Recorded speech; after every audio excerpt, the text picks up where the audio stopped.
ஒரு படத்தோட தலைப்புங்கிறது கதாநாயகனை மையப்படுத்தி இருக்கலாம், கதையோட கருவை மையப்படுத்தி இருக்கலாம். சரிங்களா? நான் இந்த படத்தோட கருவை மையப்படுத்தி இந்த ஹிட்லருங்கிற டைட்டில் வச்சிருக்கேன். கதாநாயகனை மையப்படுத்தி இல்ல. ஹிட்லரை ஒரு சர்வாதிகார ஒரு இதுவா மட்டும் பார்த்தா போதும்னு தோணுது எனக்கு. மற்றபடி இதுக்கு வந்து வேற எந்த மத அடையாளமோ இதுவோ எதுவுமே கிடையாது. முக்கியமா ஹிட்லரை குறிப்பிடவும் இல்லை. ஹிட்லருங்கிறது நான் முன்னாடியே சொன்ன மாதிரி அது ஒரு படிமம், அவ்வளவுதான். ஹிட்லர்னு சொன்னமே எல்லாருமே கேட்குறது, ஏன் ஹிட்லர், எதுக்கு இந்த டைட்டில், எதனால இந்த டைட்டில் வைக்கிறீங்க அப்படின்னு. நிஜமாவே நீங்கள் இப்படி கேட்பீங்கிறக்காகலாம் அந்த டைட்டில் வைக்கல. ஒரு ஒரு விஷயத்த சொல்லும் போது நம்ம வந்து ஒரு டைரக்டாக சொல்லாமல் ஒரு படிமம் மூலமாக சொல்கிறது ஒரு கலை. ஒரு கவிதையாக இருக்கட்டும், ஒரு நாவலாக இருக்கட்டும், ஒரு சிறுகதையில் படிமங்கள்ன்றது ரொம்ப முக்கியமான ஒரு விஷயம். சினிமாலே அந்த படிமங்கள் நம்ம நிறையா பார்க்குறோம். அந்த மாதிரி ஒரு டைட்டிலில் வந்து நான் சொல்ல வேண்டிய விஷயத்த ரொம்ப ஒரு ஒரு குறியீடாக சொல்லணும்னு நினச்சேன்னா ஹிட்லருங்கிற டைட்டில் ரொம்ப ஆப்டாக இருந்தது இந்த படத்துக்கு. ஸோ அந்த ஒரு பர்பஸ்னால மட்டும்தான் ஹிட்லருங்கிற டைட்டில் வச்சுருக்கோம். மற்றபடி ஏன் இப்படி ஒரு டைட்டில் நெகட்டிவாக இருக்கே, இப்படி இது பர்பஸாக வைக்கப்பட்டதுன்னா நிஜமாவே கிடையாது. யோசிச்சு கரெக்டாக இந்த படத்துக்கு ஏற்ற மாதிரி தான் இருக்கும். ஆனால் படத்தில் ஒரு இடத்துல கூட ஹிட்லருங்கிற பேர் வராது. ஸோ இந்த படம் எனக்கு ரொம்ப முக்கியமான படம். ரொம்ப என்ஜாய் பண்ணி ஒரு படத்தை பண்ணுறோம். எல்லா படமே ஃபில்ம் மேக்கிங்கிறது ரொம்ப என்ஜாய்மெண்ட்டான விஷயம் தான். ஆனால் இந்த படத்தை நான் இன்னும் ஒரு என்ஜாய் பண்ணேன். ஏன்னா பிகாஸ் நான் இதுக்கு முன்னாடி பண்ண படை வீரன் அண்டு வானம் கொட்டட்டும் வேறு ஜேர்னல் இருந்துன்னா இது டோட்டலாக வேறு ஜேர்னலில் ஒரு படம். ஸோ எனக்கே அது வந்து புதுசு தான். ஒரு ஆக்ஷனாக, ஒரு த்ரில்லராக ஒரு படம் பண்ணுறோம். ஸோ நிஜமாவே ஒவ்வொரு ஷாட்டும் எடுத்து முடிச்சுட்டு ஒரு மனசில் ஒரு சந்தோஷம் இருந்தது. ஒரு சீன் கட் பண்ணி பார்க்கும்போது சந்தோஷம் இருந்தது. படத்தை முழுசாக பார்க்கும்போது அப்பாடான்னு இருந்தது. ஸோ அந்த ஃபீல் உங்கள் எல்லாருக்கும் வரும்னு நான் நம்புகிறேன். தானா சார், அந்த கிங்ஸ்லி வச்சு ஒர்க் பண்ணது வந்து நெல்சன் நிறைய டைம் சொல்லியிருக்காரு. நீங்கள் அவர் கூட எப்படி ஒர்க் பண்ணீங்க, எனக்கு அது தெரிஞ்சுக்கணும்னு ஆசை, சொல்லுங்களேன். சார் கூட இதான் ஃபர்ஸ்ட் படம் எனக்கு. ஸோ நான் தான் கொஞ்சம் நர்வஸாக இருந்தேன். ஏன்னா ஒரு பெரிய காமெடியன். அவர் வந்தாலே தேட்டரில் நாங்கள்லாம் சிரிச்சிடுவோம். ஸோ அவருக்கு கூட ஒர்க் பண்ணும்போது எப்படி இருக்குன்னு தெரியல. நான் காமெடியெல்லாம் என் படத்தில் பண்ணதே இல்லை. ஸோ இந்த படத்தில் ஃபஸ்ட்டு பண்ணேன். ஸோ அவரை நம்பி தான் நான் பண்ணேன். பட் நாங்கள் இப்போ எடிட் பண்ணும்போதெல்லாம் நாங்கள் சிரிப்போம். எடிட்டில் உட்காந்து பார்க்கும்போது எல்லாமே நான் சிரிச்சுக்கிட்டே இருக்கேன். ஆனால் ஒர்க் பண்ணும்போது ரொம்ப ரொம்ப ஜாலியாக இருந்தது. அவர் சொன்ன மாதிரி தான், அவருக்கே தெரியாமல் சீன்லாம் முடிச்சிருவோம். ஏன்னா அவ்வளோதான், நான் முடிச்சிருச்சா கிளம்பணுமா அப்படிமாரு. ஆமாங்க கிளம்பலாம். ஸோ அவர் வந்து ரொம்ப கஷ்டப்படாமல் ஈஸியாக ஆனால் ரொம்ப நல்லா பண்ண படம் ஹிட்லர்னு நான் நம்புகிறேன். சூப்பர். கிங்ஸ்லி நீங்கள் ஏதாவது பேசணும்னு நினைக்கிறீங்களா? கொடுங்க மேடம். நானே அணில் குஞ்சு இப்போ தான் வந்துக்கிறேன், அதனால் என்னை விட்டுருங்க. சார் தான் நிறைய பேசுகிறோம். தானா சார், இங்கே சார் ஹிட்லர் போட்டிருக்கீங்க. அதில் வந்து கன்னும் இருக்குது, இன்னொன்று வந்து நம்ம தேர்தல் ஒரு சிம்பிளும் இருக்குது, சின்னங்கள். இது எதை பற்றி, அரசியல் பற்றியான புரிதல் இருக்குமா? இதில் என்ன சொல்ல வரும்? ஹிட்லர்னால் ஒரு சர்வாதிகாரம் தான் எல்லாருக்கும் தெரியும், இடியாமின் இவங்கெல்லாம். ஸோ இது ஹிட்லர் பேர் வச்சுருக்கீங்க சொன்னீங்க, பட் ஆனால் அந்த சிம்பிள் எதை சொல்ல போகுது? சர்வாதிகாரத்தோட சிம்பிளாக தான் ஹிட்லர் அதை கொண்டு வந்திருக்காரு. ஸோ ஸ்வஸ்திக் சின் அதோட சிம்பிள் அது. ஸோ ஹிட்லரோட கொடியில் இடம்பெற்ற ஒரு முக்கியமான இது. ஸோ ஹிட்லருங்கிற நேம் எப்படி ஒரு இருக்கோ, ஸோ அதனால அந்த சிம்பிளையும் நாங்கள் கொண்டு வரோம். ஒரு சர்வாதிகாரத்தோட அடையாளமாக மட்டும் கொண்டு வரோம். வேறு எதுவும் இந்த இதுக்குள்ளே வேறு எந்த இதுவும் கிடையாது. ஹிட்லர் நீங்கள் மனசில் வச்சுட்டு ஸ்வஸ்திக் அந்த இதை பார்த்தா மட்டும் போதும்னு நினைக்கிறேன் சார். இல்லை, நீங்கள் சாஃப்டான கேரக்டர் விஜய் ஆண்டனி சார். ஆக்சுவலாக பார்த்தீங்கன்னா நீங்கள் சிம்பிளாக வேறு வந்திருக்காரு, செருப்பு கூட போடலை. அவரை எப்படி சூஸ் பண்ணீங்க? நான் சாஃப்ட்வேர் நினச்சிட்டு இருக்கீங்க நீங்கள். இல்லை சார், நீங்கள் ஸ்டண்ட்டு கிட்ட சொல்லும் போதே தெரிஞ்சது. எனக்கு நிறைய பிளேட் இருக்குது, ஆமாம், அதனால பார்த்துன்னு சொல்லும் போது ரொம்ப சாஃப்ட் ஆகிட்டீங்க. சரிங்க. இல்லை, ஆக்சுவலாக நிறைய பிளேட்ஸ் இருக்கிறதுனால கொஞ்சம் சாஃப்டாக ஹேண்டில் பண்ண சொன்னேன். நம்ம சாஃப்டாக ஆடா தெரியலையே, நீங்களே நம்மளே சொல்லக்கூடாது. ஹீரோயின்கிட்ட கேட்கலாம். What to you think about me? am I soft?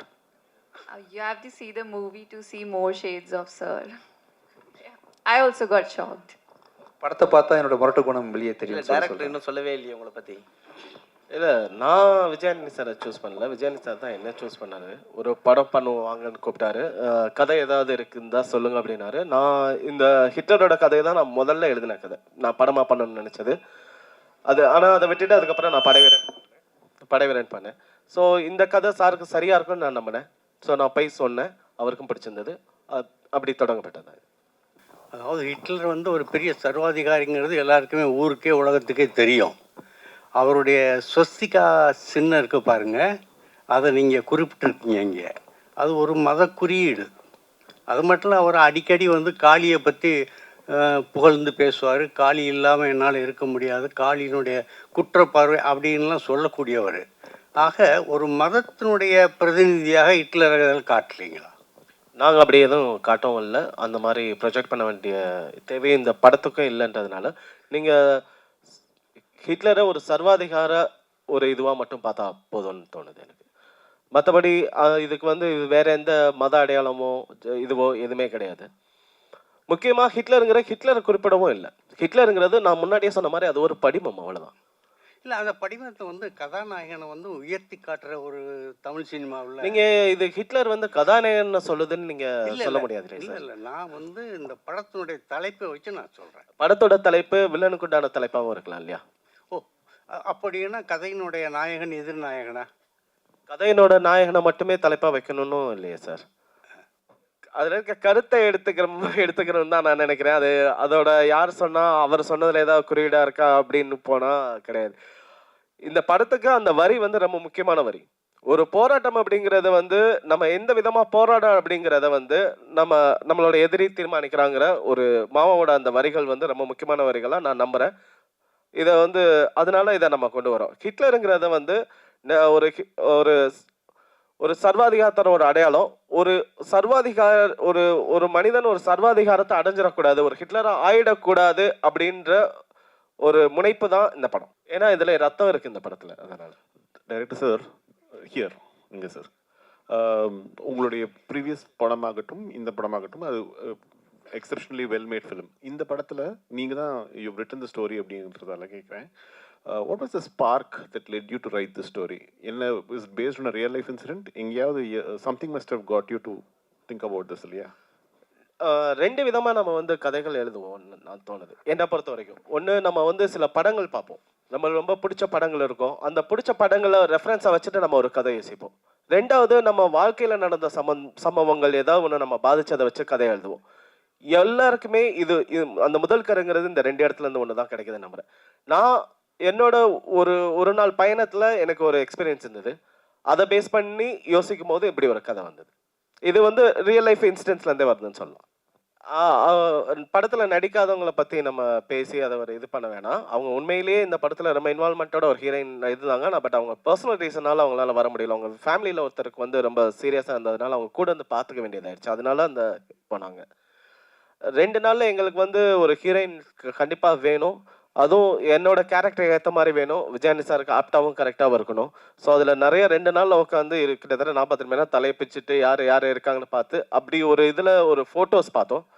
அந்த ஃபோட்டோஸ் பார்க்கும்போது எனக்கு அது வந்து மோஸ்ட்லி என்னோட கேரக்டர் ஆப்டாக இருக்க மாதிரி தெரிஞ்சது. அப்புறம் அவங்க என்ன படங்கள் பண்ணியிருக்காங்கன்னு பார்த்தோம். சீருன்னு ஒரு படம் மன்மதிலையில் இருந்தாங்க.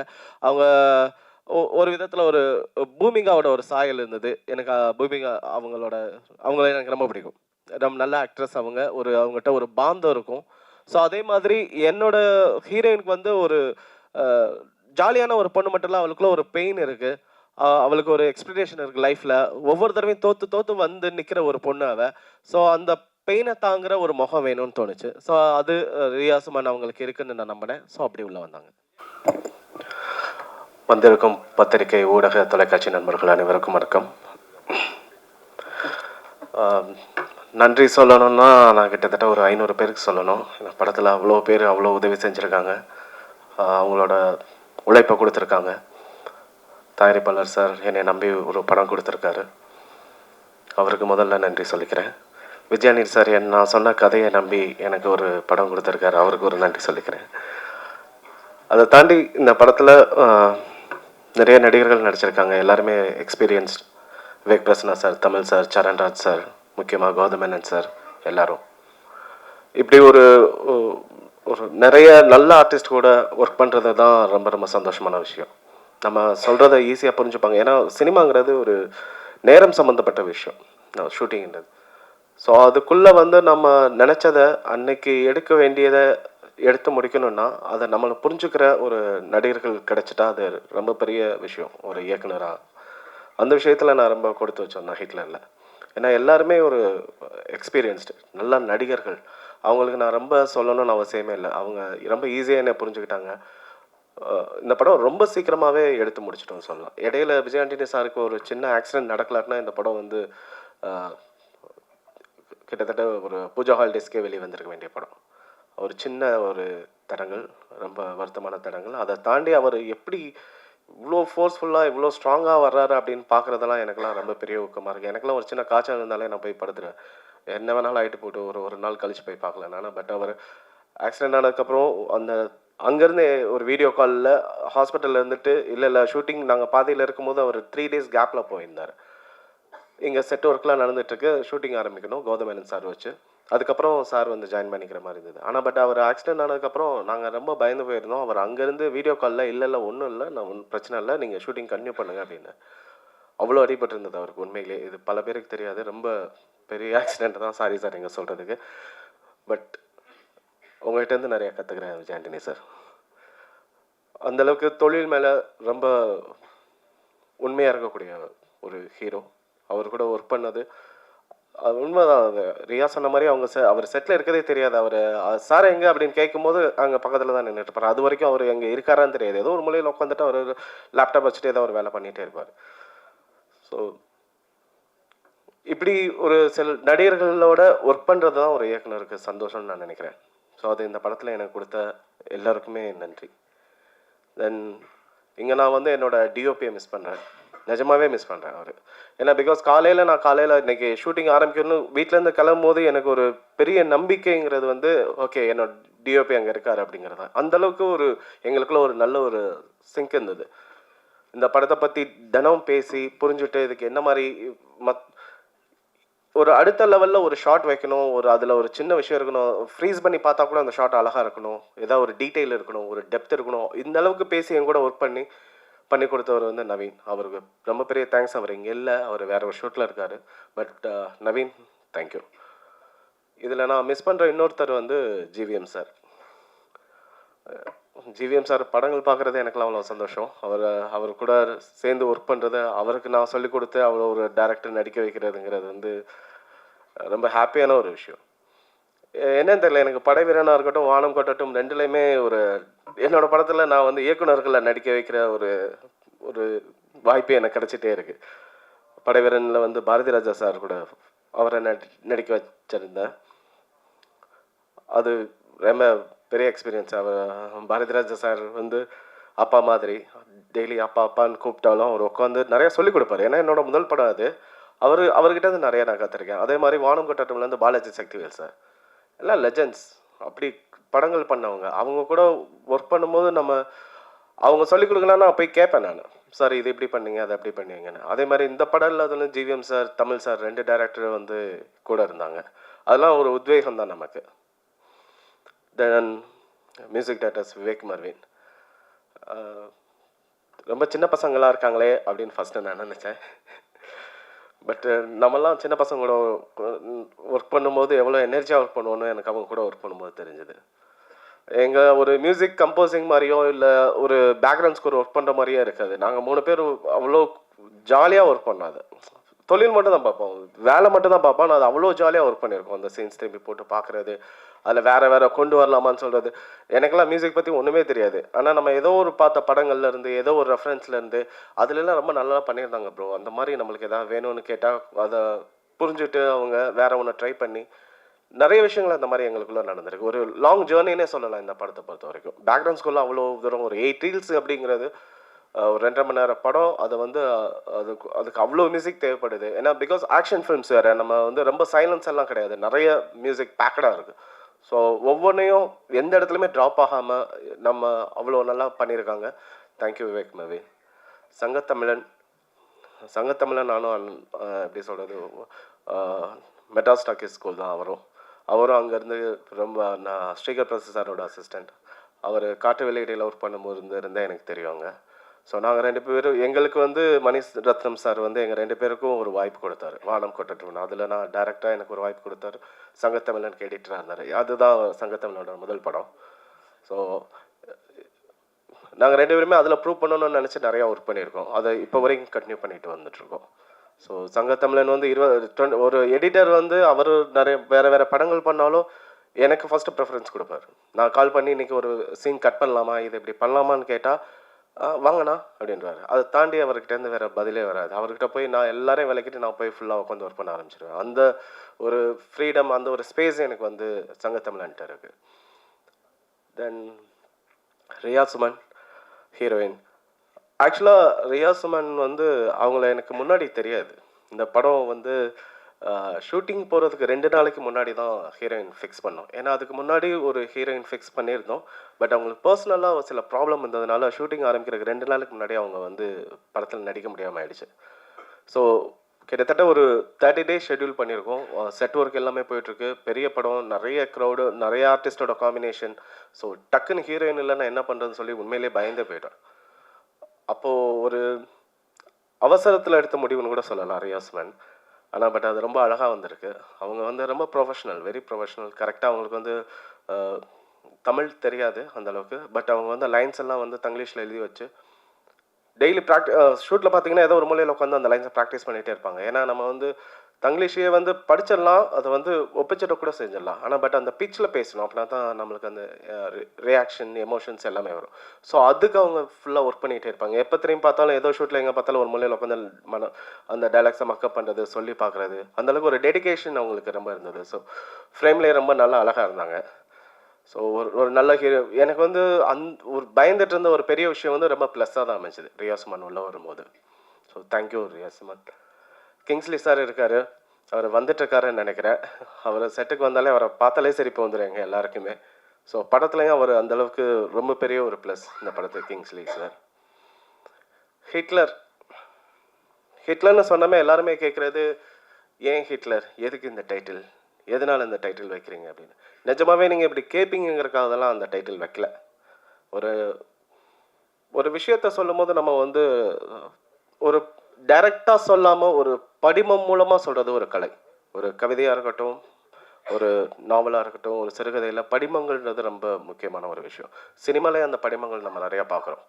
அந்த மாதிரி ஒரு டைட்டிலில் வந்து நான் சொல்ல வேண்டிய விஷயத்த ரொம்ப ஒரு குறியீடாக சொல்லணும்னு நினச்சேன்னா ஹிட்லருங்கிற டைட்டில் ரொம்ப ஆப்டாக இருந்தது இந்த படத்துக்கு. ஸோ அந்த ஒரு பர்பஸ்னால மட்டும்தான் ஹிட்லருங்கிற டைட்டில் வச்சுருக்கோம். மற்றபடி ஏன் இப்படி ஒரு டைட்டில் நெகட்டிவாக இருக்கே, இப்படி இது பர்பஸாக வைக்கப்பட்டதுன்னா நிஜமாவே கிடையாது. யோசிச்சு கரெக்டாக இந்த படத்துக்கு ஏற்ற மாதிரி தான் இருக்கும். ஆனால் படத்தில் ஒரு இடத்துல கூட ஹிட்லருங்கிற பேர் வராது. ஸோ இந்த படம் எனக்கு ரொம்ப முக்கியமான படம். ரொம்ப என்ஜாய் பண்ணி ஒரு படத்தை பண்ணுறோம். எல்லா படமே ஃபில்ம் மேக்கிங்கிறது ரொம்ப என்ஜாய்மெண்ட்டான விஷயம் தான். ஆனால் இந்த படத்தை நான் இன்னும் ஒரு என்ஜாய் பண்ணேன். ஏன்னா பிகாஸ் நான் இதுக்கு முன்னாடி பண்ண படை வீரன் அண்டு வானம் கொட்டட்டும் வேறு ஜேர்னல் இருந்ததுன்னா இது டோட்டலாக வேறு ஜேர்னலில் ஒரு படம். ஸோ எனக்கே அது வந்து புதுசு தான். ஒரு ஆக்ஷனாக, ஒரு த்ரில்லராக ஒரு படம் பண்ணுறோம். ஸோ நிஜமாவே ஒவ்வொரு ஷாட்டும் எடுத்து முடிச்சுட்டு ஒரு மனசில் ஒரு சந்தோஷம் இருந்தது. ஒரு சீன் கட் பண்ணி பார்க்கும்போது ஒரு சந்தோஷம் இருந்தது. படத்தை முழுசாக பார்க்கும்போது அப்பாடான்னு இருந்தது. ஸோ அந்த ஃபீல் உங்கள் எல்லாருக்கும் வரும்னு நான் நம்புகிறேன். நன்றி.